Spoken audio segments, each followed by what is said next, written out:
हरियाणा दिन दुगनी रात चौगुनी तरक्की कर रहा है। नायब सिंह सैनी के नेतृत्व वाली सरकार हर उन फैसलों पर मुहर लगा रही है जो प्रदेश के लिए कल्याणकारी है। और इसी कड़ी में आज चंडीगढ़ में मंत्रिमंडल की बैठक हुई, जहां कई निर्णयों पर मुहर लगाई गई है। देखिए हमारी एक खास रिपोर्ट।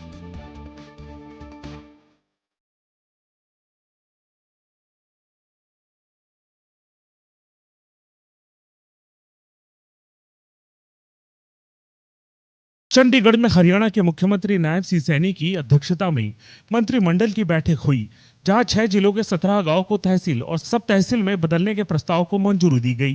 प्रशासनिक सुधार के तहत नागरिक सेवाओं में तेजी लाने और उसे अधिक प्रभावी बनाने के उद्देश्य से हरियाणा के 6 जिलों के 17 गांव को रीऑर्गेनाइज किया जाएगा, ताकि जनता को बेहतर सुविधाएं प्रदान की जा सके। सरकार के इस बड़े कदम का उद्देश्य लोगों को न केवल बेहतर सुविधा प्रदान करना है, बल्कि प्रशासनिक क्षमता में भी सुधार लाना है।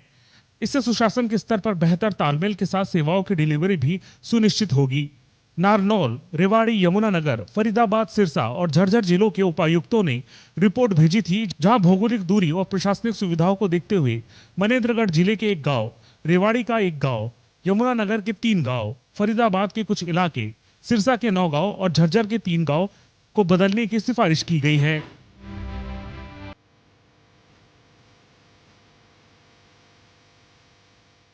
हमारे जो कैबिनेट में निर्णय लिया गया, 6 जिलों के 17 गांवों को, सेक्टर्स को एक तहसील से दूसरी तहसील में स्थानांतरित करने की मंजूरी भी दी गई है, क्योंकि इसका मुख्य उद्देश्य नागरिक सेवाओं में तेजी लाने और उन्हें अधिक प्रभावी बनाने के लिए कैबिनेट में निर्णय किया गया है।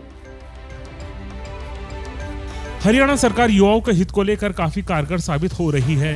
लिहाजा कांस्टेबल और सब कांस्टेबल भर्ती के लिए पंजाब पुलिस नियमों में संशोधन को हरियाणा कैबिनेट की मंजूरी मिल गई है।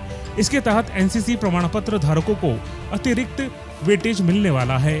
बाकायदा हरियाणा मंत्रिमंडल की बैठक में निर्णय लिया गया है। आपको बता दें, मौजूदा प्रावधान के तहत हरियाणा कर्मचारी चयन आयोग पीएमटी और पीएसटी में उत्तीर्ण उम्मीदवारों में से प्रत्येक श्रेणी के विज्ञापित पदों की संख्या से 10 गुना उम्मीदवारों को शॉर्टलिस्ट करेगा, जिन्हें नॉलेज टेस्ट के लिए बुलाया जाएगा।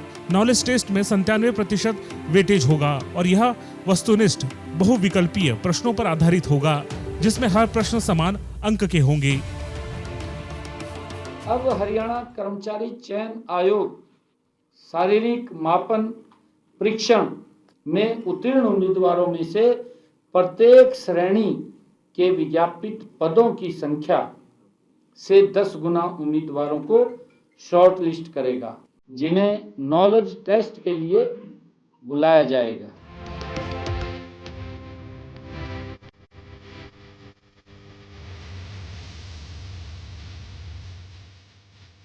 आज कैबिनेट की बैठक में शहरी शासन सुव्यवस्थित करने के लिए हरियाणा नगर पालिका अधिनियम 2025 को मंजूरी दे दी गई है। नए एकीकृत अधिनियम का उद्देश्य सभी श्रेणियों की नगर निकायों को एक ही कानूनी ढांचे के अंतर्गत लाना है। अधिनियम में शहरी परिवहन योजना, शहरी वानिकों और गैर कानूनी कॉलोनियों के निषेध से संबंधित प्रावधान भी जोड़े गए हैं। हरियाणा नगर निकाय विधेयक 2025 का जो उद्देश्य है, सभी श्रेणियों की निकायों जैसे नगर निगमों, नगर परिषदों और नगर पालिकाओं को एक ही कानूनी ढांचे के अंतर्गत लाया गया है। शहरी परिवहन योजना और हरित क्षेत्रों के संरक्षण और विकास के लिए शहरी वानी का भी प्रावधान इसमें किया गया है।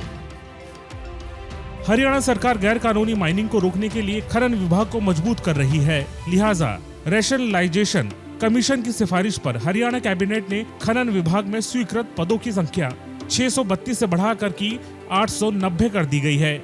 सरकार की इस पहल की चर्चा खूब हो रही है। प्रदेश सरकार लगातार अवैध खनन पर सख्त कार्रवाई कर रही है। इस प्रयास को और मजबूत करने के लिए हमने माइनिंग की दक्षता एवं कार्यकुशलता बढ़ाने के लिए हरियाणा रैशनलाइजेशन कमीशन की सिफारिशों को आज कैबिनेट में मंजूरी दी। चाहे खनन हो या फिर ग्रामीण विकास, सैनी सरकार प्रदेश के विकास के लिए हर उन फैसलों पर मुहर लगा रही है जो संबंधित विभाग के लिए लाभकारी हो।